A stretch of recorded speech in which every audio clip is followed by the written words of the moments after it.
Hari Om. We are studying Srimad Bhagavad Gita, Chapter 2, Sankhya Yoga, Sloka 51 to 53.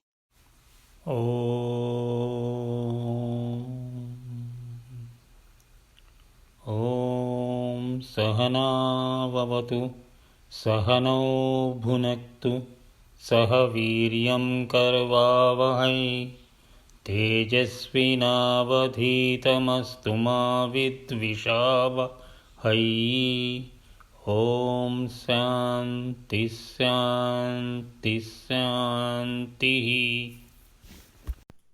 अथ श्रीमद्भगवद्गीतासु उपनिषत्सु ब्रह्मविद्यायां योगशास्त्रे श्रीकृष्णार्जुनसंवादे साङ्ख्ययोगो नाम द्वितीयोऽध्यायः.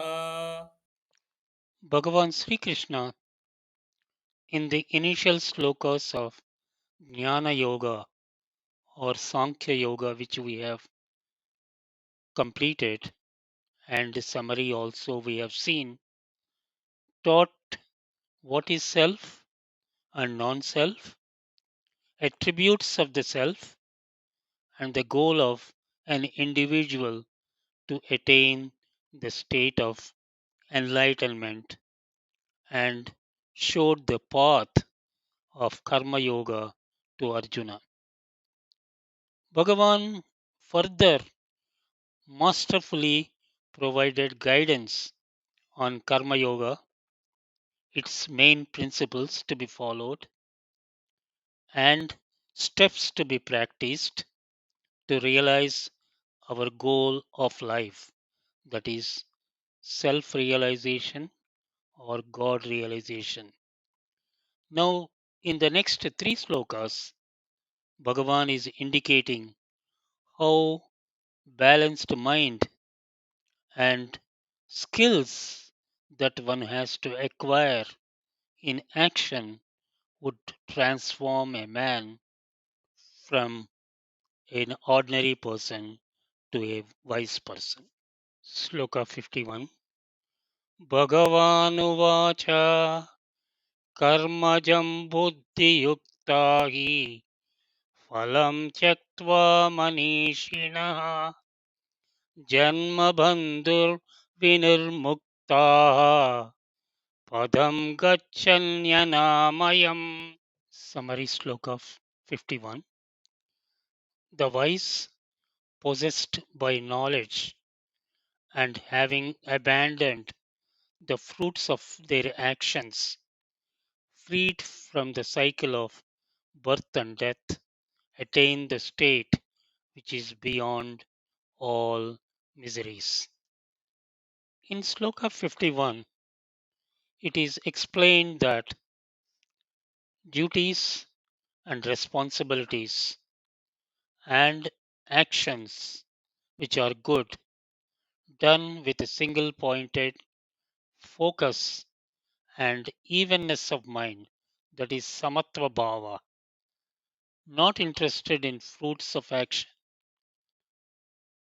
and have a balance in the results of action, and all actions dedicated to the higher altar lead to knowledge which takes one to the state of samadhi or self realization.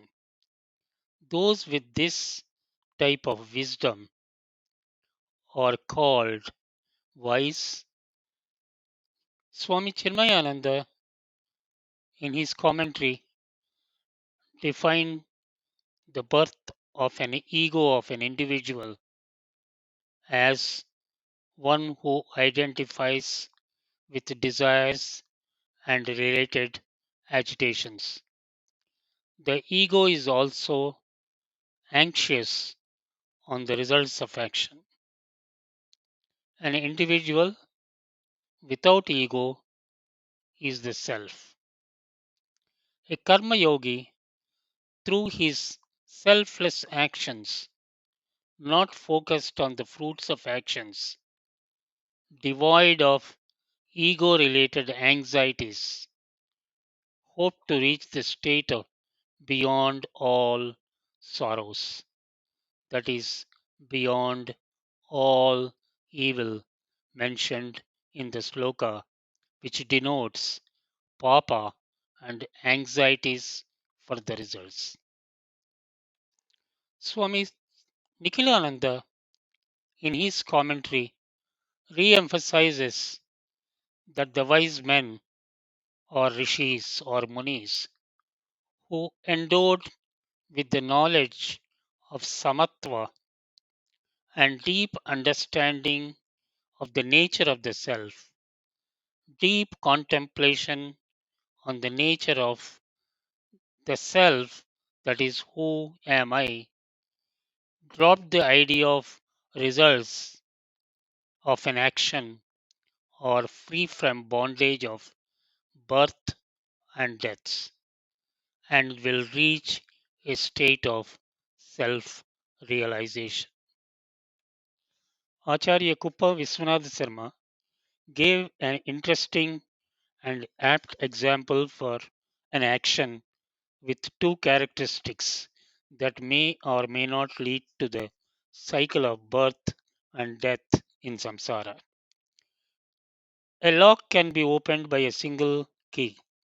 It does not need two keys, one to open, another to close.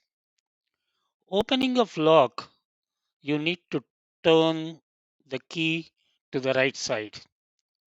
Opening of lock denotes actions that are performed with desires that lead to cycle of birth and death. Same key, turn left side. It closes the lock. Action performed without desires. This will lead to liberation from births and deaths and miseries of samsara. How we use the key of action is our choice and will. Sloka 52.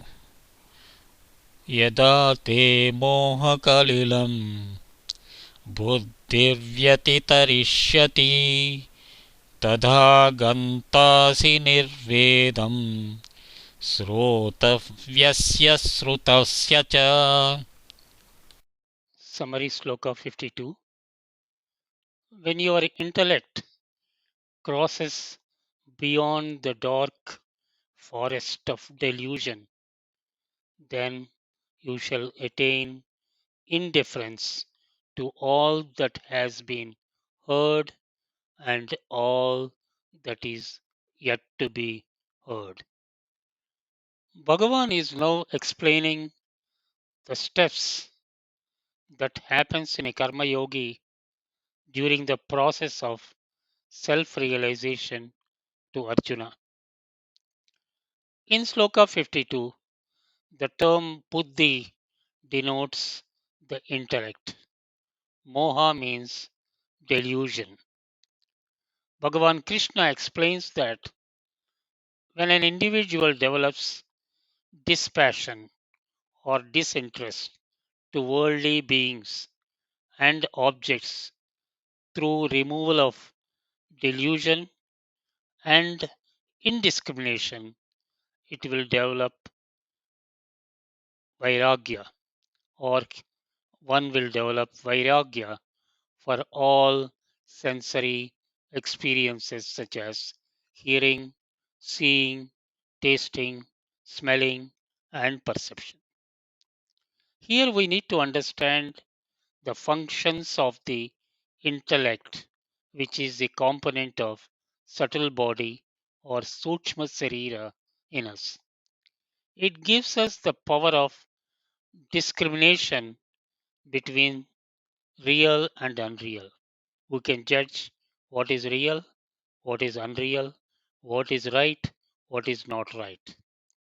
Because of our ignorance, a unwilling power of Maya, a power of Brahman, we consider the world is real.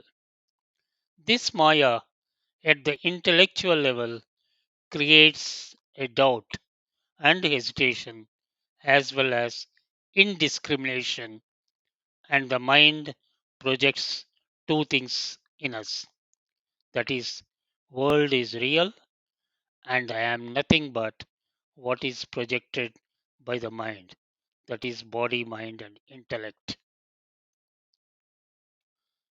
Swami Chinmayananda in his commentary reiterates that the intellect and the mind gets purified through the art of a steady work called devotion through work, that is dedicating all actions and the work to God.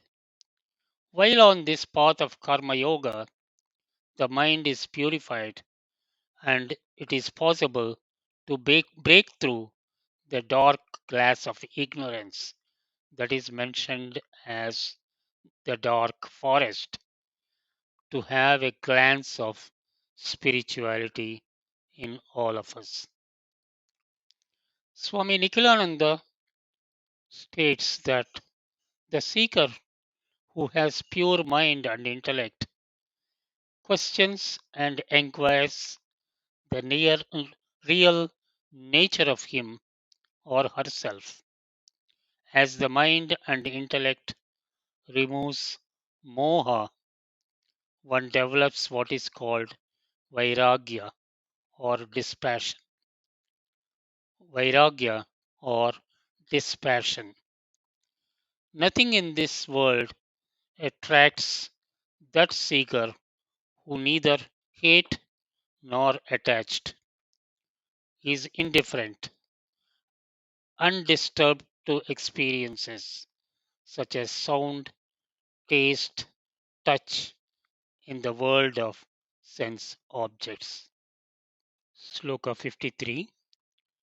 Shruti vipratipanna te यथा स्थास्यति निश्चला समाधावचला बुद्धिः तथा योगमवाप्स्यसि.